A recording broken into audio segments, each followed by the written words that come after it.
You, John Fitzgerald Kennedy, do solemnly swear. I, John Fitzgerald Kennedy, do solemnly swear. That you will faithfully execute the office of President of the United States. That I will faithfully execute the office of President of the United States. And will, to the best of your ability. And will, to the best of my ability. Preserve, protect, and defend the Constitution of the United States. Preserve, protect, and defend the Constitution of the United States. So help you God. So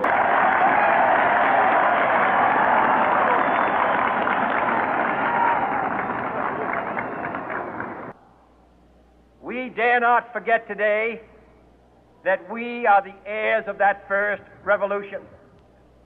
Let the word go forth from this time and place to friend and foe alike that the torch has been passed to a new generation of Americans born in this century, tempered by war, disciplined by a hard and bitter peace, proud of our ancient heritage, and unwilling to witness or permit the slow undoing of those human rights to which this nation has always been committed and to which we are committed today at home and around the world.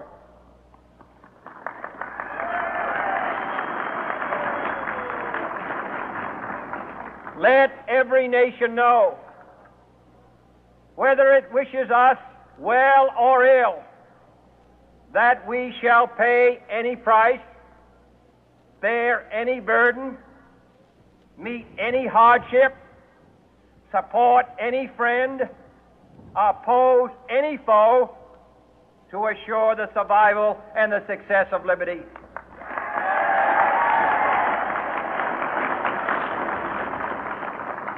This much we pledge and more. To those old allies whose cultural and spiritual origins we share, we pledge the loyalty of faithful friends. United, there is little we cannot do in a host of cooperative ventures. Divided, there is little we can do, for we dare not meet a powerful challenge at odds and split asunder. To those new states whom we welcome to the ranks of the free, we pledge our word that one form of colonial control shall not have passed away merely to be replaced by a far more iron tyranny. We shall not always expect to find them supporting our view, but we shall always hope to find them strongly supporting their own freedom, and to remember that in the past, those who foolishly sought power by riding the back of the tiger ended up inside.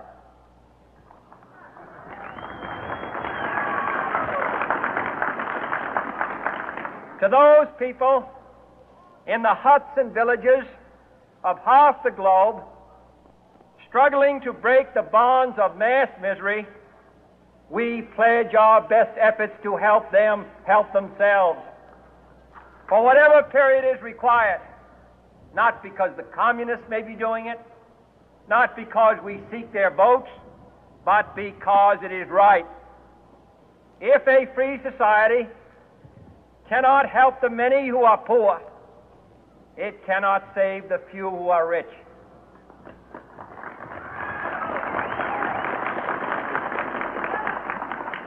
To our sister republics south of our border, we offer a special pledge to convert our good words into good deeds, in a new alliance for progress, to assist free men and free governments in casting off the chains of poverty.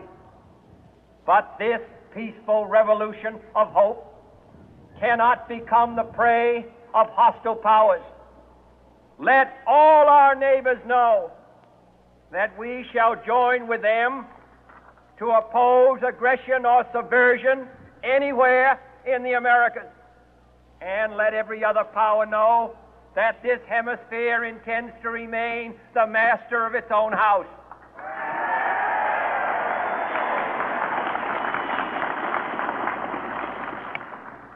To that World Assembly of Sovereign States, the United Nations, our last best hope, in an age where the instruments of war have far outpaced the instruments of peace, we renew our pledge of support to prevent it from becoming merely a forum for invective, to strengthen its shield of the new and the weak, and to enlarge the area in which its writ may run. Finally, to those nations who would make themselves our adversary, we offer not a pledge, but a request that both sides begin anew the quest for peace. Before the dark powers of destruction, unleashed by science, engulf all humanity in planned or accidental self-destruction. We dare not tempt them with weakness, for only when our arms are sufficient beyond doubt can we be certain beyond doubt that they will never be employed. But neither can two great and powerful groups of nations take comfort from our present course, both sides overburdened by the cost of modern weapons, both rightly alarmed by the steady spread of the deadly atom, yet both racing to alter that uncertain balance of terror that stays the hand of mankind's final war. So let us begin anew, remembering on both sides that civility is not a sign of weakness, and sincerity is always subject to proof.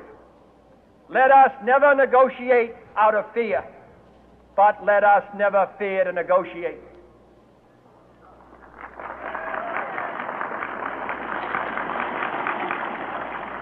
Let both